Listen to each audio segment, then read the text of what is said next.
নমস্কাৰ, মই বৰ্ণিতা skitcheনৰ অন্য এটা ৰেচিপিৰ সৈতে আপোনালোকক পুনৰবাৰ স্বাগতম জনাইছোঁ। আৰু আজি মই আপোনালোকৰ ওচৰলৈ এটা নতুন ৰেচিপি লৈ আহিছোঁ। আশা কৰোঁ আপোনালোকে এই ৰেচিপিটো ভাল পাব, আৰু যদি ৰেচিপিটো ভাল পালে লাইক আৰু শ্বেয়াৰ কৰিবলৈ নাপাহৰিব। আৰু যদি মোৰ চেনেলৰ নতুন দৰ্শক হ'লে প্লিজ চেনেলটো ছাবস্ক্ৰাইব কৰি ল'ব। তেনেহ'লে বলক বেছি দেৰি কথা নাপাতোঁ আৰু ৰেচিপিলৈ আগবাঢ়োঁ। আজি মই আপোনালোকৰ ওচৰলৈ জালমুড়ি ৰেচিপি লৈ আহিছোঁ। আৰু ইয়াৰ কাৰণে মই লৈছোঁ 2 বাটি মুড়ি, কেইটামান কেঁচা বাদাম,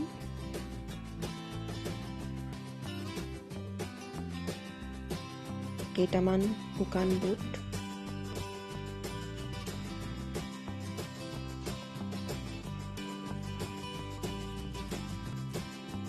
অলপ ভুজিয়া, কেইটামান নৰসিংহ পাত,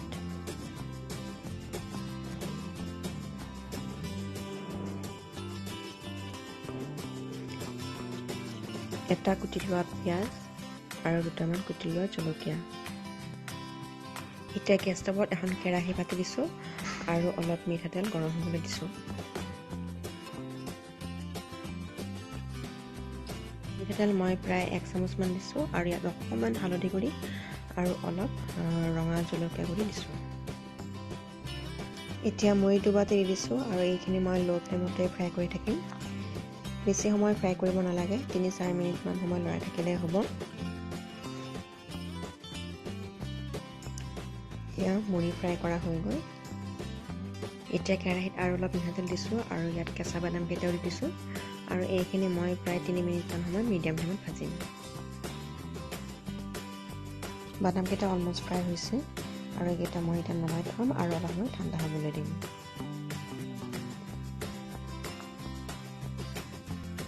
মই আকৌ অলপ কেৰাহীত তেল দি লৈছোঁ আৰু এইখিনি গৰম হোৱাৰ পাছত মই নৰসিংহ পাতকেইটা দি দিছোঁ আৰু এইখিনি মই অকণমান লৰাই দিম আৰু ইয়াত অকণমান মই হালধি গুড়ি এড কৰিম আৰু এইখিনি মই ল' ফ্লেমতে ফ্ৰাই কৰি আছোঁ। এনেদৰে 1 মিনিটমান সময় লৰাৰ পিছত মই এইখিনি নমাই থৈ দিম।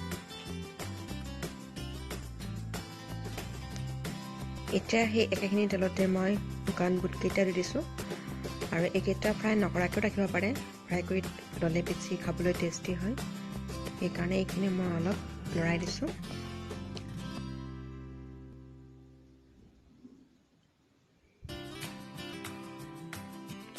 এতিয়া আগতে ফ্ৰাই কৰি থোৱা মুড়িখিনিৰ লগত মই গোটেইখিনি সামগ্ৰী এড কৰিম। প্ৰথমতে বাদামখিনি দি দিছোঁ আৰু ফ্ৰাই কৰি লোৱা বুটকেইটাও দি দিছোঁ, লগতে ভুজিয়া আৰু কুটি লোৱা পিঁয়াজ জলকীয়াও দি দিছোঁ।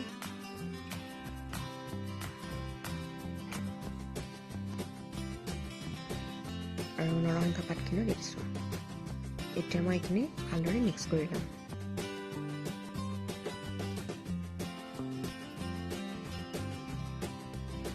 আৰু একেবাৰে শেষত মই অলপ ক'লা নিমখ দি দিছোঁ, অলপ ক'লা নিমখ ওপৰত ছটিয়াই দিছোঁ আৰু এইখিনি ভালদৰে মিক্স কৰি লৈছোঁ।